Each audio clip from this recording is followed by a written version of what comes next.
अब ये हम सबको मालूम है, अगर आप थोड़ा सा अवेयर रहते हैं तो वी ऑल नो कि व्हाट हैपेंड, क्या हुआ था, ठीक है। मतलब फर्स्ट टाइम इट वाज जो एटॉमिक बॉम्बिंग हुई थी यानी जापान के ऊपर, ठीक है, सेकेंड वर्ल्ड वॉर। तो उसमें अब ये कविता तो ठीक है, आप पढ़ोगे इसमें बैकड्रॉप में क्या था, आगे क्या था। अभी जो है नोबेल पीस प्राइज मिला है।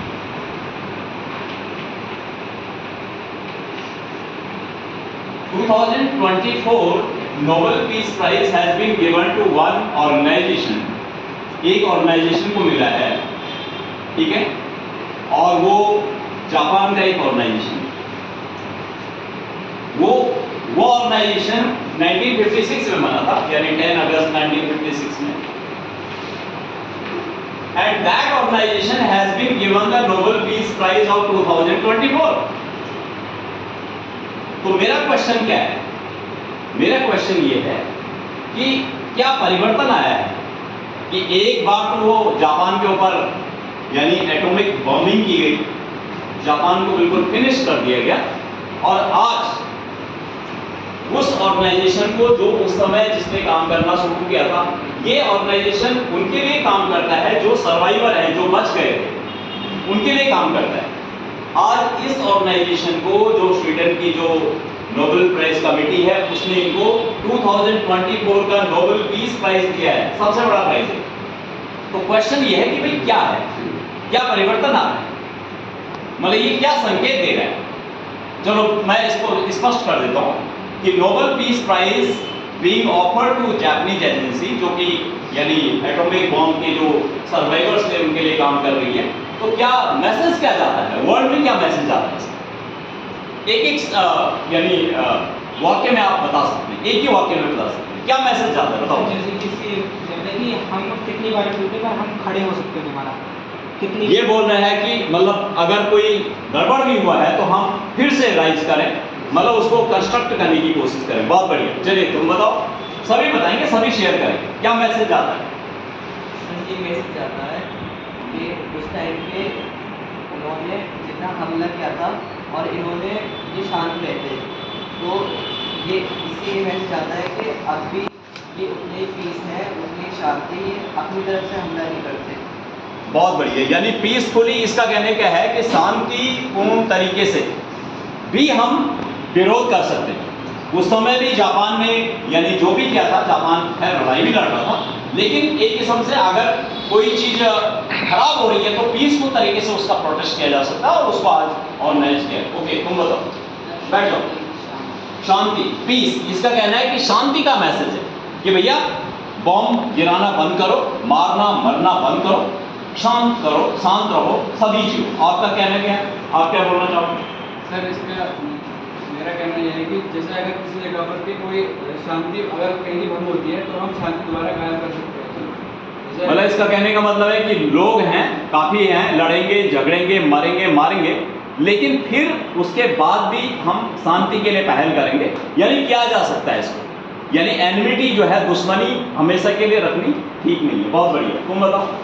तो मेरे हिसाब से जैसे जो इनके ऊपर एटम बॉम्ब गिरा था, जैसे पास्ट को भूल कर तो हमको नया डेवलप के लिए सोचना होगा कि अगर जो हो गया तो हो गया, अब आगे कैसे उसे डेवलप करें। आज अमेरिका और जापान के अच्छे संबंध हैं, तो पास्ट को इसका कहना है कि late us forget the past and let us start working for future, क्योंकि फ्यूचर में हमको अच्छा काम करना है, प्रोग्रेस करनी। और ये आज सभी लोग, ये तो हमारे लिए भी जरूरी है। माना आपकी किसी के साथ लड़ाई होगी, अब आप उस लड़ाई को पूरा लाइफ लॉन्ग रखोगे तो ठीक नहीं है। Let us forget the bad and let us work for the peace and progress. बहुत बढ़िया, वेरी गुड। आप बताइए, जल्दी बताइए, एक एक वाक्य में। सर मेरे हिसाब से जापान में मतलब ये वर्ल्ड को ये मैसेज देना चाह रहा है कि अगर हमें कभी मतलब पीछे हमें कोई मुसीबत भी आती है जहाँ पर लोग हमें कमज़ोर समझते हैं, तो हमें उस टाइम पे कोई मतलब प्रोटेस्ट नहीं करना है। जैसे अमेरिका ने बहुत किया था, तो उस टाइम कोई एक्शन नहीं लेना और हमें अपनी क्वालिटीज़ को आगे और इम्प्रूव करना और आगे चीज़ क्वालिटी को आगे इम्प्रूव करना है। अमेरिका जैसे अभी सर बता रहे थे कि अमेरिका उसको डिस्ट्रॉय करना चाहता था, उसकी इंडस्ट्री को, उसके ग्रोथ को, उसके प्रोग्रेस को, but Japan has again become a leader. फिर जापान एक लीडर बना है, तो ये पीस से संभव है। ये जब हम अपना पेशेंस रखेंगे, डिसिप्लिन रखेंगे तो संभव। चलिए आप बताइए। सर अगर कोई भी प्रॉब्लम आती है तो खाली वॉर ही सोल्यूशन नहीं है, उसके लिए हम peaceful war is not only the solution. और हमारे प्रधानमंत्री जी तो हमेशा यही बोल रहे हैं। अभी आपने देखा होगा कि रशिया और जो उसका यूक्रेन का है, तो उन्होंने कई बार बोला, और यानी जेलेंस्की से भी बोला और पुतिन जी से भी बोला कि war is not the solution, this century is not for the war. War की सेंचुरी नहीं है, यहाँ पीस की सेंचुरी है, प्रोग्रेस की सेंचुरी। बहुत बढ़िया, वेरी गुड। तुम बताओ।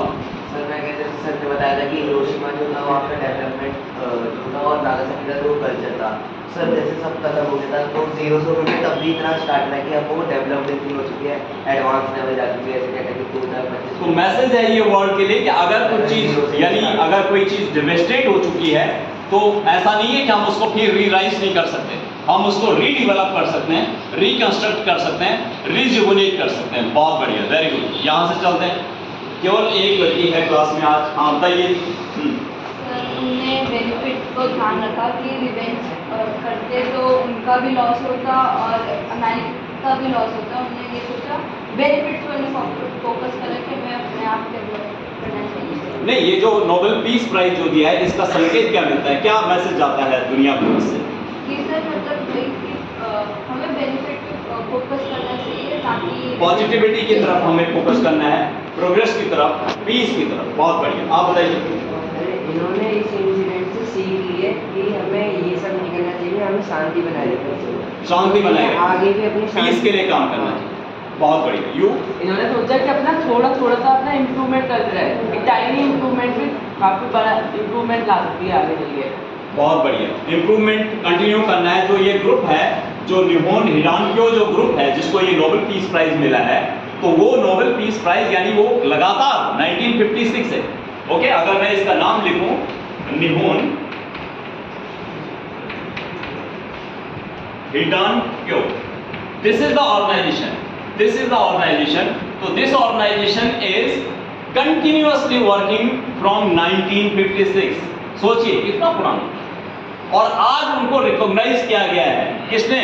वर्ल्ड ने रिकॉग्नाइज किया, and they have given them the best prize in the world, Nobel peace prize 2024। आप बताइए।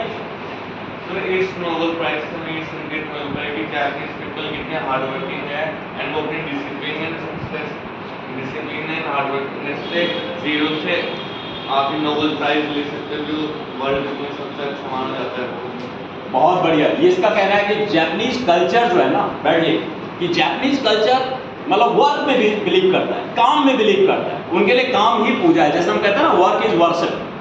तो this is the magic of the Japan, कि वो काम, अगर आप कभी जापान या जापानीज से आप मिले, तो उनका वर्क कल्चर देखिए, मतलब वो किसी चीज को किस तरीके से फिनिश करते हैं। उनका काइजेन, वो मैं कभी आपसे बात करूंगा, जो उनकी काइजेन फिलॉसफी है, यानी they try to improve the things gradually gradually gradually. आप बताइए।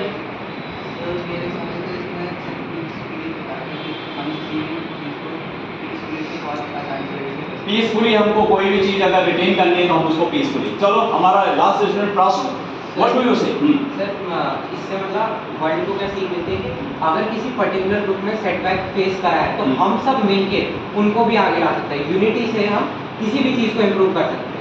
मतलब जो भी अगर कोई मतलब गलत चीज हुई है, जैसे मैं पहले बोल रहा था कि गड़बड़ चीजें होंगी, यानी खराब बातें भी होंगी, लड़ाई झगड़े भी होंगे, टसल्स भी होंगे। अभी आप देख रहे हो 2-3 कंट्रीज यानी सफर कर रही हैं, लेकिन फिर भी what we want to do, we want to bring everybody together, जिससे कि हम पीस मेंटेन कर पाएं, प्रोग्रेस मेंटेन कर पाएं। क्योंकि ultimately war is not solution, as you were saying, कि war is not solution of any problem.